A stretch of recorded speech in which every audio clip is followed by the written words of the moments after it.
দাদা, আফসোস নিয়ে একটা কবিতা বলবে? খুব যন্ত্রণা দেয় এই আফসোস নামের কথাটা। আফসোস, এই আফসোস কথাটা বড় কষ্টকর, বড় সাংঘাতিক। তুমি কত কিছুই দেখো, শুধু আমায় কখনো দেখো না।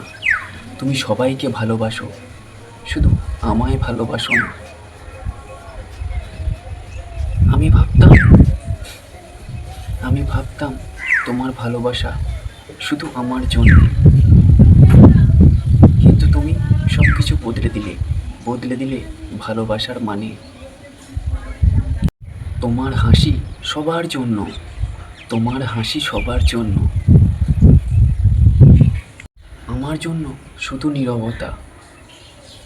তুমি যত দূরে গেলে তলিয়ে গেলাম আমি অভ্যেসের হয়ে ভিড়ে। গেলাম তোমার অভ্যাসে ভিড়ে। আমি মিশে গেলাম তোমার অভ্যাসের ভিড়ে। তুমি যত কাছে এলে আমি তত দিলাম নিজেকে হারিয়ে ফেলে। তোমার পৃথিবীতে আমি একটা ভুল অধ্যায়। হ্যাঁ, তোমার পৃথিবীতে আমি একটা ভুল অধ্যায় হয়েই থেকে গেলাম। কখনো কি পড়বে তোমার মনে আমাকে দেওয়া সে প্রতিশ্রুতির কথা,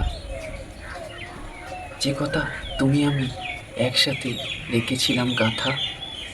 কখনো কি পড়বে তোমার মনে আমাকে দেওয়া প্রতিশ্রুতির কথা, যে কথা রেখেছিলাম তুমি আমি একসাথে গাথা? আজ হয়তো হারিয়ে গেছি ঠিকই, কিন্তু আফসোস তোমার ভেতরে একদিন থাকবে ঠিকই, বুঝবে ঠিকই।